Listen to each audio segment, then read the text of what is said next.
दोस्तों मैं कुछ ऐसी अजीबोगरीब सेंटेंस देखता हूं ना जिसको देख कर मेरा दिमाग चकरा जाता है। और ऐसे सेंटेंस ताज्जुब की बात है, सरकारी नौकरियों के एग्जाम में भी पूछे जाते हैं। जैसे मैंने एक सेंटेंस देखा था कि चंद्रगुप्त द्वितीय को भारत का नेपोलियन कहा जाता है। दोस्तों मैं आप लोगों को समझा दूं कि नेपोलियन कौन है, चंद्रगुप्त द्वितीय कौन है, जो प्रथम विक्रमादित्य बने थे। नेपोलियन 1804 में फ्रांस का सम्राट अपने आप को घोषित किए और सम्राट बने, और जस्ट 11 साल बाद 1815 में ही वो वाटरलू की लड़ाई हार गए। उसके बाद उनकी स्थिति ऐसी हो गई कि सेंट हेलेना द्वीप पर उन्हें निष्कासित कर दिया गया और वहीं 1821 में उनकी मृत्यु हो गई। मतलब 11 साल भी शासन नहीं चला पाए ले देकर, और निर्वासित रहे और गुप्त रूप से मृत्यु हो गई। और फ्रांस का एरिया भी उतना बड़ा नहीं था।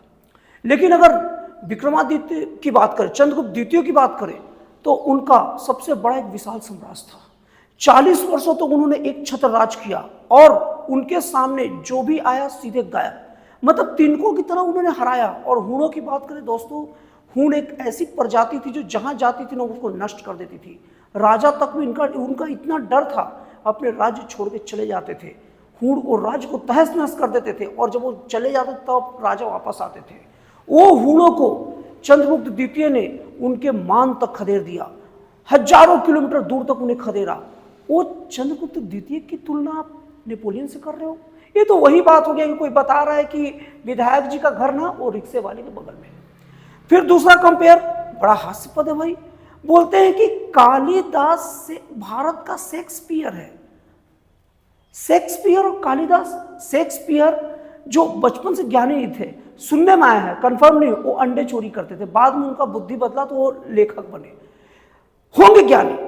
मैं इतिहास पुराने मतलब पहले कोई कम था और अब ज्यादा उससे कंपेयर नहीं कर रहा हूं, फिर भी मैं कहता हूं कि शेक्सपियर होंगे ज्ञानी अपनी जगह यार, लेकिन कालिदास को अपना परिचय देने के लिए शेक्सपियर की जरूरत पड़ेगा? मतलब कालिदास भारत का शेक्सपियर, वो ऐसा कैसे कर देते हैं? कालिदास के बारे में आप लोगों को बता दूं, कालिदास मेघदूत लिखे हैं। वो ऐसी रचना है कि आज भी वैज्ञानिक जो बरसात होने का नियम को खोजते हैं वो मेघदूत रचना में वर्णित है। कालिदास जैसे महाज्ञानी को परिचय के लिए शेक्सपियर का मोहताज होना पड़ेगा? अरे सीधे ऐसे बोलो, Shakespeare is the Kalidas of Britain, ये होना चाहिए ना। नेपोलियन के बारे में होना चाहिए, नेपोलियन इज द चंद्रगुप्त द्वितीय ऑफ फ्रांस, ऐसा होना चाहिए।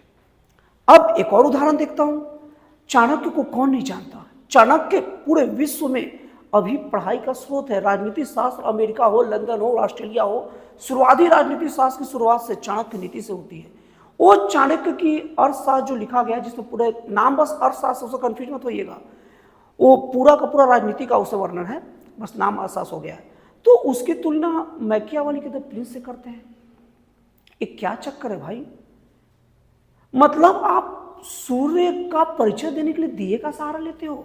फिर एक अजीबोगरीब बात लगता है, भारत की खोज बोलते हैं 1498 में वास्को डी गामा ने किया था।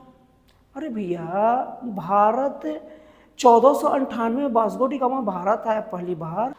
उसके कम से कम 1000 साल पहले भारत में कुमार गुप्त वंश का शासक द्वारा नालंदा विश्वविद्यालय की स्थापना कर दी गई थी, जो वर्ल्ड की पहली विश्वविद्यालय थी।